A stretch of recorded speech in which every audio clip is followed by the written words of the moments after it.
Bonjour les amis, j'espère que vous allez bien. On démarre cette nouvelle vidéo où on va être sur une vidéo full sablage, full travail sur l'annexe et sur le garage. On a Rémi qu'on va aller voir qui est juste là, qui est passé à la maison. On va faire l'intro sur ça parce que Rémi il a un van aménagé. Et qui dit van aménagé, ça rejoint quand même pas mal la rénovation, etc. En plus c'est sur du bois, bref, on va faire le tour de toute façon, vous allez voir ça. Donc l'idée c'est que dans cette vidéo vous allez voir, on va parler un peu du van, on va aller faire tout ça, etc. Parce que c'est un sujet moi qui m'intéresse bien et je vais vous demander votre avis à vous aussi en commentaire. On va parler full sablage après en suivant, sablage de toute la charpente, il y a la nacelle qui va arriver, qui va être livrée. Ça va être une grosse vidéo où on devrait avoir un gros avant-après du garage. Donc ce que je vous propose, un petit pouce bleu, activez la cloche des notifs et abonnez-vous à la chaîne. Et on démarre cette vidéo officiellement dans 3, 2, 1.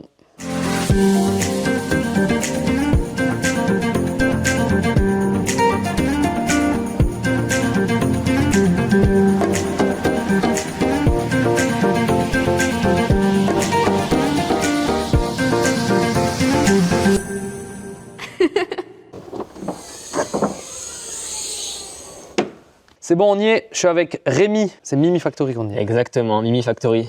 Je fais genre que je sais pas alors qu'on a travaillé pendant un moment en fait avec Rémi ensemble. Il est passé à la maison aujourd'hui, tu vas nous montrer ton van. Yes, avec plaisir. C'est quoi comme van déjà? C'est un Renault Trafic avec un haillon de porte latéral rallongé. Magnifique. Alors ce que je vous propose, on tourne la cam, on fait un petit tour du van ensemble. Il est passé à la maison parce qu'on avait des trucs à voir sur le sablage et compagnie, mais bon peu importe. Et j'ai dit du coup allez Rémi, on fait l'intro de la vidéo ensemble pour montrer ton van. Parce qu'il faut savoir que moi je trouve que la réno de van c'est un peu la réno de maison. Pareil, en plus petit. C'est pareil en plus petit. Vas-y, tu nous montres alors un petit tour déjà. T'es le C'est chef. très simple, l'idée c'est de faire un van fonctionnel, prêt à partir n'importe où, n'importe quand. Ouais. Et pour ça il y a tout ce qu'il faut. Il y a un lit, un évier, une douche, un frigo, de l'eau, de l'élac. Et tout go. ce qu'il faut pour partir. Toi tu fais du van life à la base? Moi ça fait longtemps que je voyage en van, j'ai fait pas mal de temps en road trip, des mois en road trip toute l'Europe. À force des voyages, j'ai amélioré mes vannes, j'en ai fait 7, 8, 9, 10. À chaque fois j'améliorais j'améliorais un peu ce qui était utile, pas utile, fonctionnel. Donc on s'en fout un peu de l'esthétique des fois en van. L'idée c'est d'avoir un truc qui marche et qui tourne bien. Donc j'ai focus ma boîte là-dessus sur un truc qui est pratique et fonctionnel au jour le jour. Enfin, tu dis on s'en fout un peu de l'esthétique. Vous pouvez me dire dans les commentaires ce que vous en pensez. On a quand même un truc qui est joli. Alors oui, on peut dire on peut mettre plein de déco et faire un truc vraiment instagrammable, mais tu as quand même un truc qui est beau. Tu nous montres le lit d'ailleurs? J'en profite. Mais le lit, il fait 180 de long. Bon là, j'ai fait à ma taille parce que bon, il est plus petit que moi. Du coup, 180, moi j'ai l'orteil qui dépasse. Ça sert à rien de faire un lit de 2 mètres. Et c'est ce qu'on appelle un lit peigne. Et voilà, il y a en 2 secondes. Lit peigne, t'appelles ça? Lit peigne parce que les lattes sont comme un peigne. Ok, tout simplement. L'idée c'est qu'on peut garder la couette dessus, donc même avec la couette dessus, la housse et tout ce qui va avec, ben, il se déplie en 30 secondes et il se plie pareil en 30 secondes. La largeur, t'as quoi là? Il fait 125. Ouais, 125, donc si tu dors tout seul, t'es bien. Si tu dors à deux, c'est bien aussi, puisque ça dépend avec qui tu dors, t'es content quoi. Exactement. Trop bien. Donc là, lit peigne, donc rangement facile. Le but de ranger comme ça, c'est pourquoi? C'est pour que tu puisses avoir de la place pour ramener des outils ou j'en sais rien, je sais pas. L'idée c'est que dans l'étagère, on a de la place pour mettre pas mal de fringues et tout ce qu'il faut. Et à chaque fois, il y a des élastiques pour pas que ça se casse la gueule. Là. Ça, c'est une tablette. Tu mets le PC le soir, tu te cales là, tu mates un film tranquille. Ouais, ça défonce. Ou poser le café le matin. Et après, sous le lit, il y a de la place de mettre 4-5 caisses. Barbecue, caisse à outils, des caisses de rangement. Et moi, je pourrais être parti déjà 2 mois dans toute l'Europe. Il y a vraiment largement assez de quoi faire niveau rangement. Et ça suffit. Ok, ça tue. Vas-y, on fait un petit peu le tour.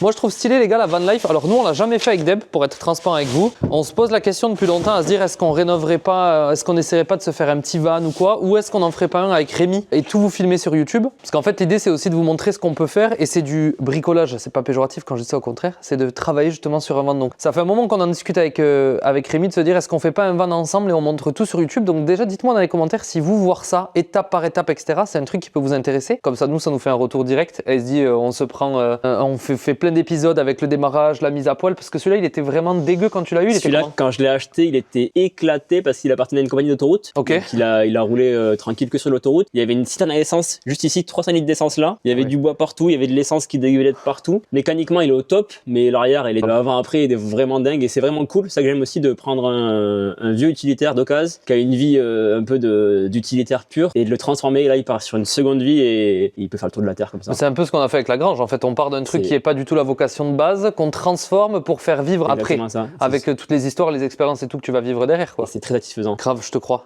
Là, on a un frigo. Petit frigo. C'est un petit frigo, les gars, avec. Ah, mais toujours au cas où.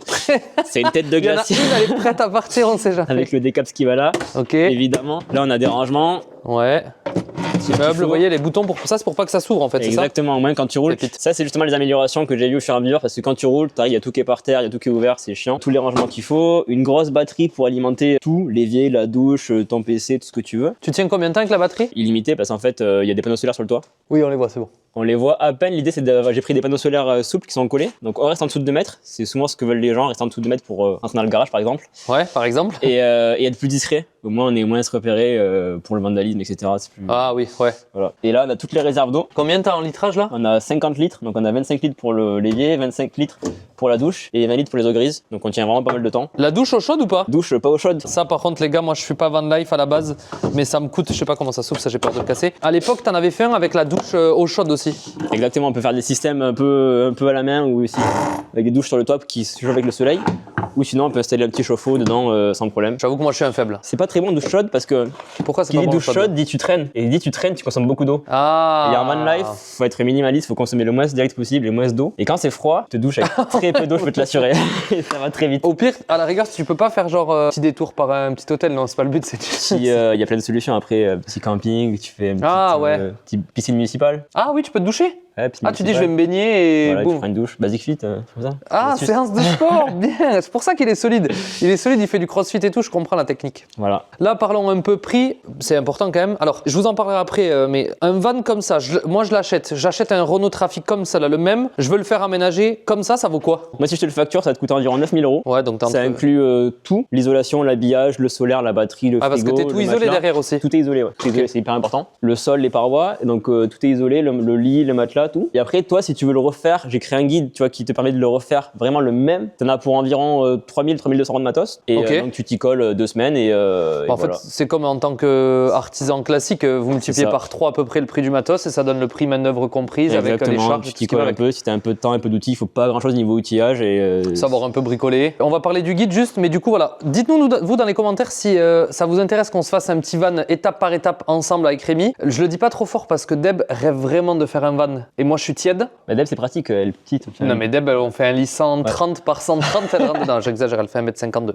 Bref, pour parler du guide rapido, tu l'expliqueras mieux que moi, mais moi ce que j'ai trouvé trop bien, on a travaillé comme je dis toute l'année 2024 ensemble avec Rémi, c'est qu'en fait il y a un guide qu'on peut suivre étape par étape, un peu comme un tuto en fait, complet pour suivre comment aménager son van avec, t'as fait des listes d'achat ou des trucs comme ça? Ouais, en fait, il faut savoir que ce guide à la base, je l'ai fait pour moi parce que j'en avais marre de tout le temps faire les courses parce qu'il manque un truc, tu le connais quand tu bricoles, il te manque un truc, ça bloque tout. Et c'est terrifiant. Terrifiant. Surtout quand t'habites loin comme moi. Ouais, c'était ça, pareil, moi aussi. Et du coup, j'ai commencé à me faire un truc pour avoir toutes mes listes de fournitures. L'idée, c'est de faire les courses en un jour et après, je m'enferme et je bricole en une semaine. Ok. Le problème, c'est que quand je bricole aussi, comme toi, j'imagine, tout le temps de nouvelles idées qui viennent. C'est horrible. Si je fais ça et puis ça et puis ça. Donc, j'ai tout écrit, mis à plat, comme ça je fais mes courses en une demi-journée, je m'enferme dans mon garage et je suis bêtement mes feuilles que j'ai fait, mon guide. Donc dans le guide j'ai vraiment tout listé, le matos, et vraiment tout est indiqué au centimètre près, où couper chaque bout de bois, chaque truc. Ah t'as les dimensions des coupes et tout? Ouais, tout le calpinage, tout est fait, genre je me pose le cerveau, tu réfléchis pas et tu suis tout. Un tuto Ikea genre, vraiment mieux. Parce que c'est plus poussé qu'Ikea. Ah ouais?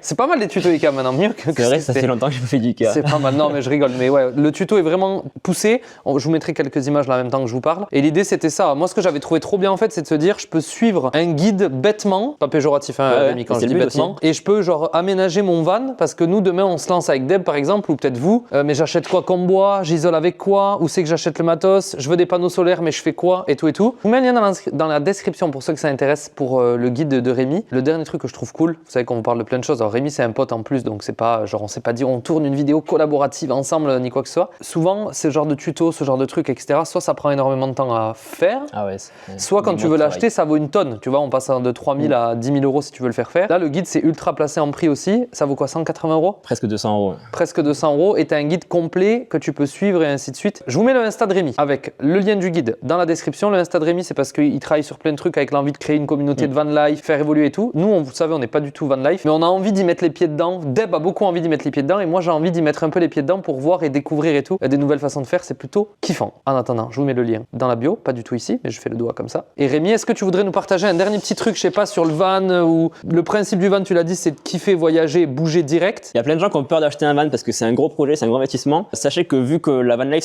c'est une grosse hype en ce moment, même si vous l'achetez, moi j'ai fait des prix de manière à ce que vous l'achetez, vous faites un road trip d'1 an, 2 ans, vous faites 20 000, 30 000 km avec des prix abordables comme on fait actuellement. Vous pouvez le revendre dans 1 an ou 2, le même prix. Et donc en fait, ça vous fait un road trip. Sachant que tu as aménagé toi en plus. J'achète, je sais pas combien ça vaut, 15 000 admettons, je mets 3 000 d'aménagement. Ouais. Moi-même, je revends au moins 18. Tu te fais un road trip, tu fais toute l'Europe, tu fais 10, 15 000, 20 000 bornes et tu le revends pareil. Donc... Vous voyez ce beau van life, donc dites-nous dans les coms si vous êtes chaud qu'on s'en fasse 2-3 vidéos ensemble avec Rémi et à la rigueur on s'en aménage un ensemble. Pour ceux qui sont déjà chauds, vous avez toutes les infos dans la bio les gars. On continue, la sableuse, regardez. Rémi est chaud, il sait pas qu'il va sabler avec moi. Non, c'est pas le guet-apens. La sableuse est là, tout juste livrée. Donc on va déballer tout ça, on va tout installer et on va démarrer la vidéo officiellement du sablage de toutes les poutres du garage. Merci Rémi pour cette petite intro. Plaisir, merci à toi. Et moi j'espère que vous allez être chaud dans les commentaires parce que j'ai envie d'en faire un. Donc soyez chaud. Du coup, on se retrouve dans le garage, dans le froid, avec Marion qui est en train de mourir. Pour vous montrer l'installation rapide, j'ai laissé sur la palette, on fera la modif après. On a 2 compresseurs ici, donc les tuyaux d'air, ils partent du compresseur. Alors normalement, quand on sable, les dernières fois où j'avais sablé, j'avais un gros compresseur thermique. Ça fait du bruit et ça envoie du débit à fond. Et là, en fait, avec le matos, donc c'est Calypse qui me l'a envoyé pour que je puisse faire le test et que je puisse sabler toute la maison, il fonctionne avec des compresseurs électriques. Donc en fait, il couple 2 compresseurs ensemble. On rejoint les 2 compresseurs sur le air dryer ici. On en rigolait juste avant de l'air dryer, ça permet d'enlever l'humidité de l'air. Et de là, on part ici et on fonce direction la sableuse qui est posée ici, qui s'appelle la Rosetta. Et je vous avoue, quand je l'ai reçue, je me suis dit, waouh, ça va vraiment être petit pour sabler ça. Et en fait, il y a vraiment de la puissance. De toute façon, vous allez le voir sur la vidéo. C'est trop cool de le tester, de combiner les 2 compresseurs et de combiner ça avec une petite sableuse comme ça. J'avais peur qu'on ait vraiment pas assez pour sabler. Donc, j'ai déjà fait un premier test. Mais bref, ici, on remplit le sable juste en haut. Et ensuite, on a la buse qui est ici, avec le bouton Hop-Mort comme ça, où on appuie là et ça nous permet d'envoyer le sable directement qui sort par la buse. Donc là, normalement, on ne pointe jamais une buse vers quelqu'un, mais il n'y a pas d'air, c'est débranché, il n'y a rien qui marche, donc il ne peut pas y avoir de sable, donc je ne peux pas tuer Marion. On a loué la nacelle parce que le but, donc, ça va être de sabler les poutres dans un premier temps. Donc 1, 2, 3, 4, 5 poutres. Donc on va pouvoir bouger et déplacer la nacelle dans tout le garage pour pouvoir sabler les poutres. Et ensuite on fera un petit coup de sablage des murs. Au-dessus du bandeau gris, en gros l'idée c'est de faire un petit coup de sablage propre pour nettoyer le mur puisqu'il y aura un bandeau LED. Mais que à partir de grosso modo, je pense ici. À partir d'ici, on sable les murs. De l'autre côté, on n'a pas besoin de le faire parce que tout sera plaqué, tout sera isolé. Et on a le sable qui est là. Du coup, moi, j'ai pris 48 sacs. C'est du silisable, ça s'appelle. Et je pense qu'il doit y avoir un petit défaut. C'est que je pense qu'il est un peu trop abrasif. Celui-là, il aurait fallu prendre un sable un peu moins abrasif. C'est pas grave. De toute façon, c'est fait. Mais au moins, ça décape un peu plus le bois. Voilà. Machine, compresseur, air dryer, le tuyau d'air. Et on se met au taf. C'est parti, sablage.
Allez, je vous reprends en face cam parce que j'en ai marre.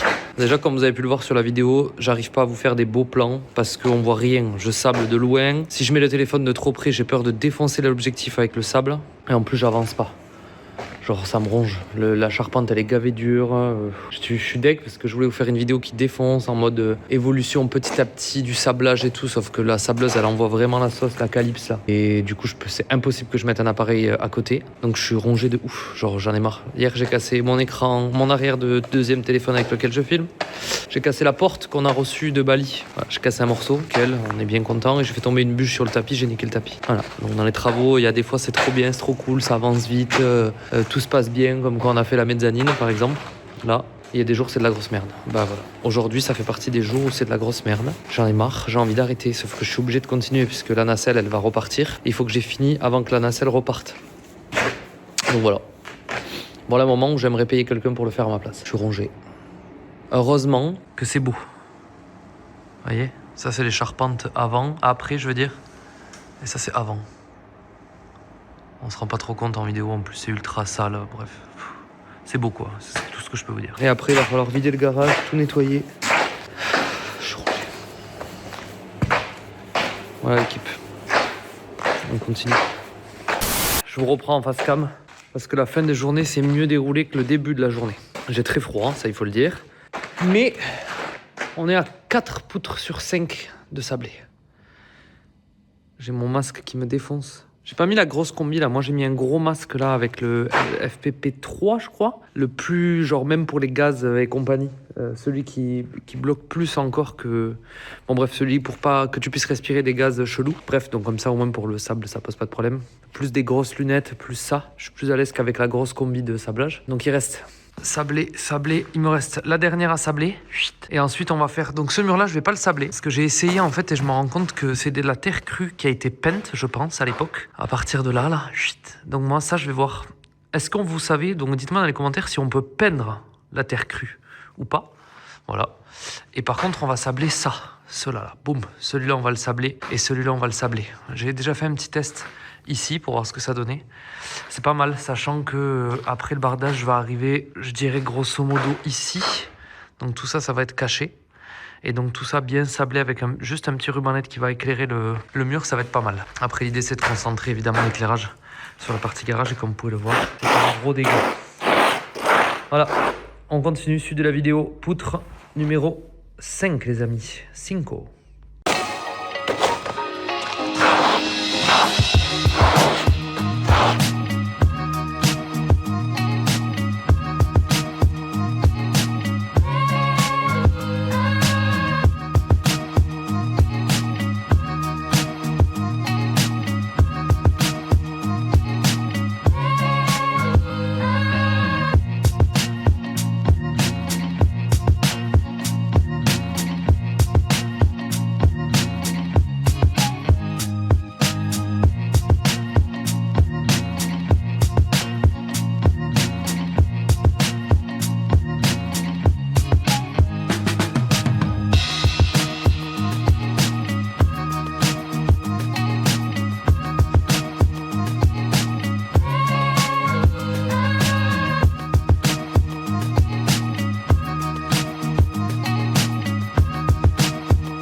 Les amis, c'est avec ce vacarme terrifiant que je peux vous annoncer officiellement que c'est terminé.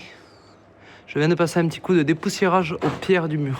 Parce que je peux pas tout sabler pierre par pierre, c'est impossible. Donc j'ai dépoussiéré tout le grand mur. J'ai dépoussiéré tout ce mur là sur le côté. Et maintenant il va falloir nettoyer les gars. Ça c'est moins marrant. Regardez le dégât. C'est une dinguerie genre. C'est pas une blague. Le garage était une bombe maintenant. Nettoyage, poutre, terminado, c'est ce mur là, vous voyez, j'ai passé un gros coup de dépoussiérage partout. Là on va être plaqué jusqu'à grosso modo ici. Là pareil, dépoussiéré ici. Et ensuite le bandeau LED fera son affaire. Vous voyez là j'ai un peu plus gratté, c'est pas mal. Mais franchement je peux pas faire ça partout. Donc la lumière rasante, le petit bandeau LED là viendra éclairer les pierres. Ça sera très beau dans l'ambiance garage. Je suis trop content. J'ai passé un petit coup de nettoyage sur chaque traverse aussi là pour pas qu'il y ait de poussière ni rien. Et puis voilà, là j'en ai vraiment marre, donc ce que je vous propose, c'est qu'on se voit sur la suite de la vidéo, quand il fera beau et jour, qu'on soit sur l'étape du rangement, que je vous en dise un petit peu plus. Donc, à tout à l'heure. Du coup, je suis pas en tenue de chantier cette fois, mais en tenue un peu plus propre. Comme vous pouvez voir, il y a du sable partout de chez partout. Mais genre, partout, partout, partout. J'ai commencé à balayer déjà une première fois. Toute la partie sablage est terminée. Ce que j'ai fait, c'est que j'ai sablé du coup toutes les poutres et j'ai sablé aussi la partie du mur. Donc si on regarde là-haut, j'ai passé un coup de sablage sur le mur là-haut et j'ai passé un coup de sablage ici aussi pour faire en sorte d'avoir un truc un peu plus propre et un peu plus joli quand on va le rétro-éclairer par-dessous. On s'est pas trop pris la tête sur ça. Maintenant, la phase la plus relou à faire, ça va être qu'il va falloir nettoyer tout le garage. Ce qu'on fait, c'est qu'on va sortir l'intégralité du garage et on va tout souffler et tout nettoyer pour, je pense, la fin de cette vidéo. Mais la première étape, c'est qu'il va falloir que je nettoie la nacelle avant de la ramener parce que c'est vraiment un dégât de chez dégâts. Donc, je l'aurais pas montré aux gars d'Empelog, j'espère qu'ils verront pas cette vidéo. Non, je vais nettoyer de A à Z la nacelle. Mais là, si tu veux, rapproche-toi, Marion, regarde. Il y a vraiment un château de sable. Vraiment un château de sable sur la nacelle, c'est terrifiant.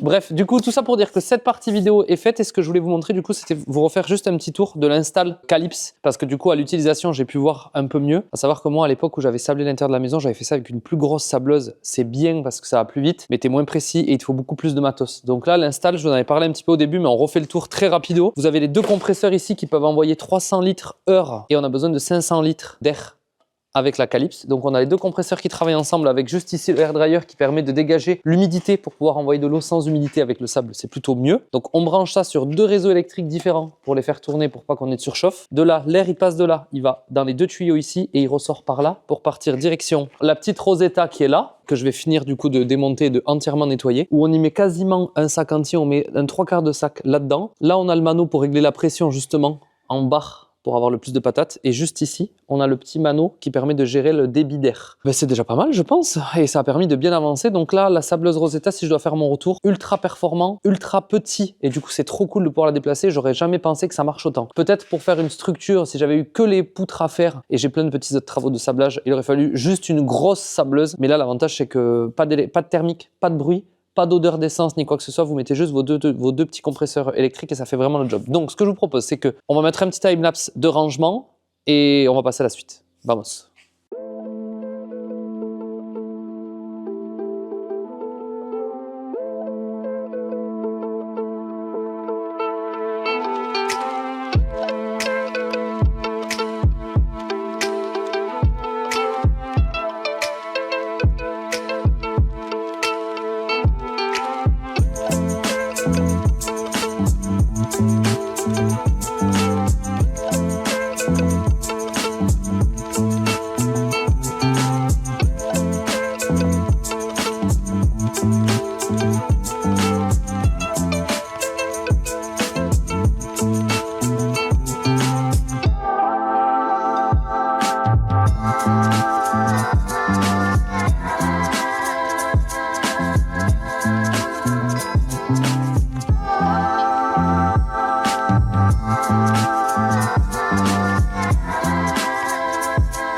Et voilà, on est sur un garage quasiment rangé. Il nous reste le bazar ici à débarrasser et le bazar ici et les poches poubelles. Mais avec la star.